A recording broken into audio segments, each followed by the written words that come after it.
Bismillahirrahmanirrahim. Asyhadu an la ilaha illallah wa asyhadu anna Muhammadur Rasulullah. Allahumma sholli ala sayyidina Muhammad wa ala ali sayyidina Muhammad. Rabbi shrah li sadri wa yassir li amri wahlul 'uqdatam min lisani yafqahu qawli. Amin.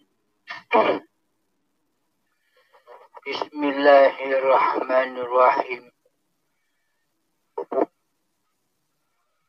Beramal apa saja, jangan sampai di hati merasa diri manusia kitalah yang merasa berkuasa untuk beramal. Agar semua amal-amal yang dilakukannya tidak jatuh ke dalam linapsi, yaitu amal pengakuan diri manusianya lah yang mentuhani di dalamnya, yang menguasai di dalamnya. Buatlah sebuah amal itu menjadi lillahi ta'ala. Jadi beramal apapun, hati sudah tidak berharap apapun kecuali mengingat, menyaksikan Allah lah yang mengadakan amal-amal badannya itu. Inilah tanda-tanda orang yang mengabdi kepada Allah, tidak mengabdi kepada hawa nafsunya sendiri. Selama ini kita beramal, pasti ada tujuannya di balik amal-amal itu. Mengamalkan sholawat, mengamalkan apa saja, pasti ada tujuan hawa nafsu di dalamnya. Tujuan suksesnya pekerjaan, tujuan suksesnya cita-cita, tujuan pahala, tujuan surga, seluruhnya bukan tujuan kepada mengingat Allah. Karena di dalamnya yang berlaku, yang beramal masih diri manusianya. Karena selama ini yang jadi Tuhan, karena selama ini yang jadi Allah di hati kita adalah hawa nafsu kita sendiri. Kita tidak menyadarinya karena selama ini kita tak bertuhan. Selama ini seolah-olah saja kita bertuhankan Allah, tapi aplikasi hati kita tidak bertuhankan kepada Allah, melainkan mentuhankan kepada diri kita sendiri sebagai pelaku amal-amal yang kita kerjakan. Inilah tanda-tanda bahwa selama ini kita belum bertuhan. Bertuhannya, beragamanya hanya sebatas kulit saja. Hanya sebatas dohir saja. Hanya sebatas syariat saja. Maka dari itu, bertuhanlah kepada Allah yang menciptakan dirimu dan yang menciptakan seluruh gerak amal perbuatanmu. Sesungguhnya seluruh amal manusia yang ada di dunia ini sesungguhnya adalah lillahi ta'ala. Allah lah yang memperjalankan seluruh manusia. Akan tetapi mayoritas manusia tidak mau bila Allah yang berbuat. Manusia tidak rela bila Allah yang menguasai dirinya.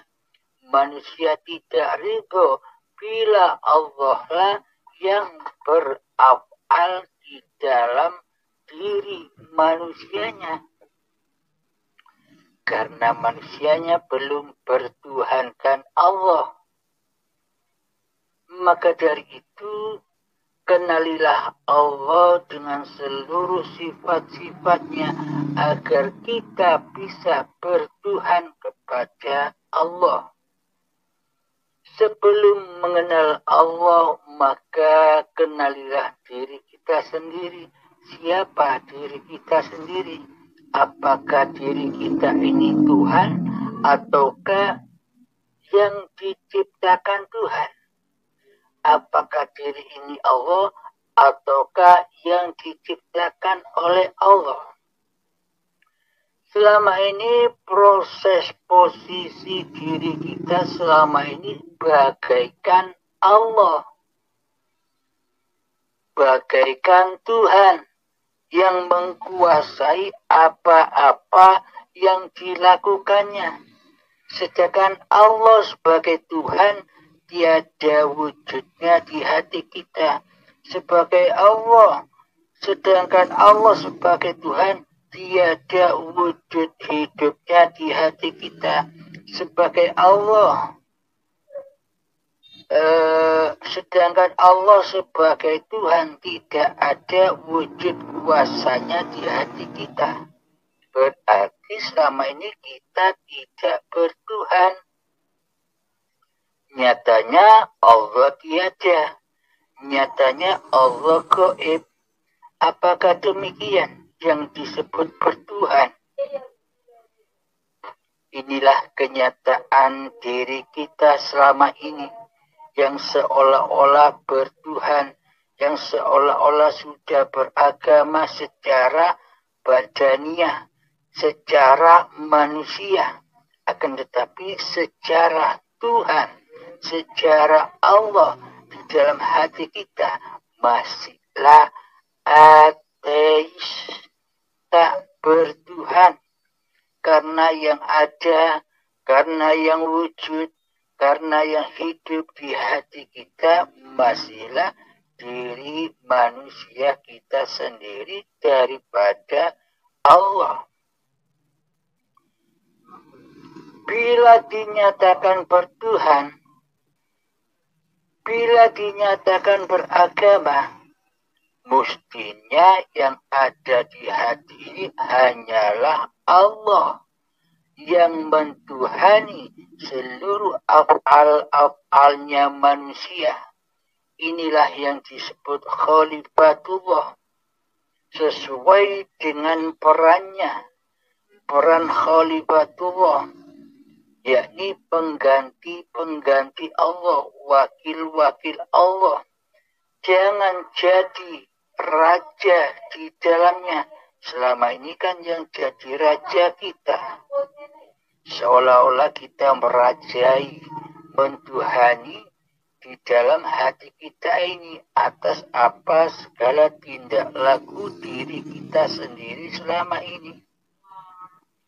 Selama ini kita terputus dari hablum minallah, terputus dari kekuasaan Allah, terputus dari hayatullah.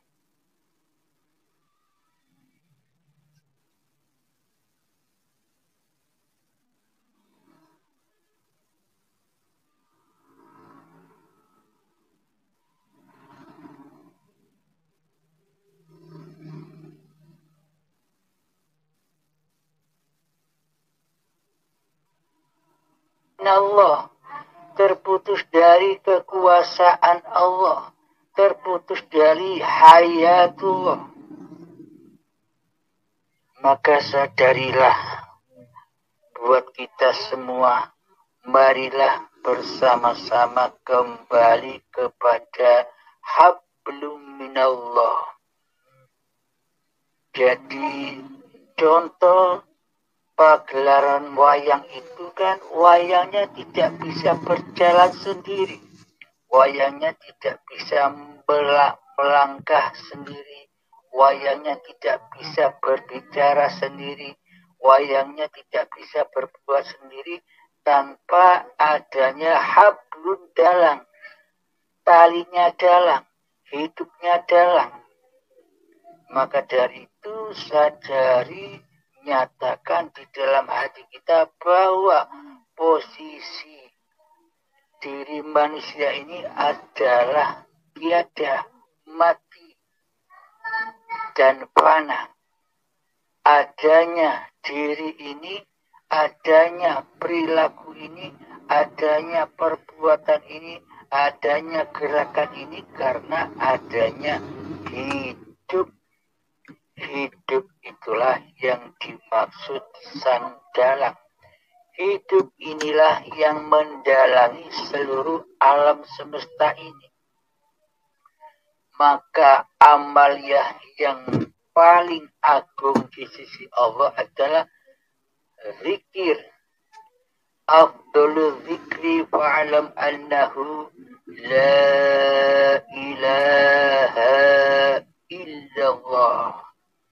Tiada Tuhan selain Allah.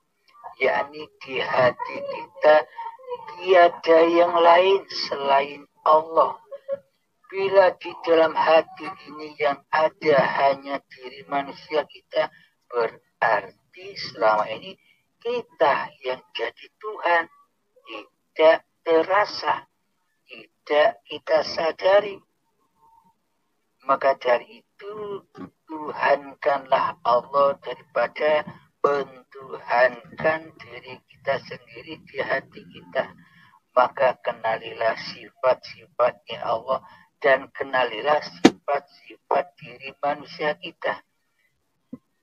Yang mana sifat wajib bagi diri manusia kita? Sifat wajib bagi diri manusia kita adalah kebalikan dari sifat-sifatnya Allah. Bila Allah yang wujud, maka kita adam, tiada. Bila Allah yang hidup, maka diri kita mati. Tak bakal bisa ada penguasa, dua penguasa di hati ini. Pasti salah satu. Bila yang jadi Tuhan dirimu, diri kita, pasti Allahnya gaib. Bila yang jadi Tuhan Allah, maka diri manusianya yang gaib. Jadi itulah yang dimaksud menyembah dan mengabdi. Apapun yang kau amalkan, jatuhkanlah hati ke dalam lillahi ta'ala. Akhirul kalam, assalamualaikum warahmatullahi wabarakatuh. Waalaikumsalam warahmatullahi wabarakatuh. Masya Allah, Bang Halim, semua jelas sekali. Insya Allah akan saya amalkan. Saya mengucapkan banyak-banyak ribuan terima kasih dengan Bang Halim ya. Assalamualaikum warahmatullahi wabarakatuh. Waalaikumsalam warahmatullahi wabarakatuh.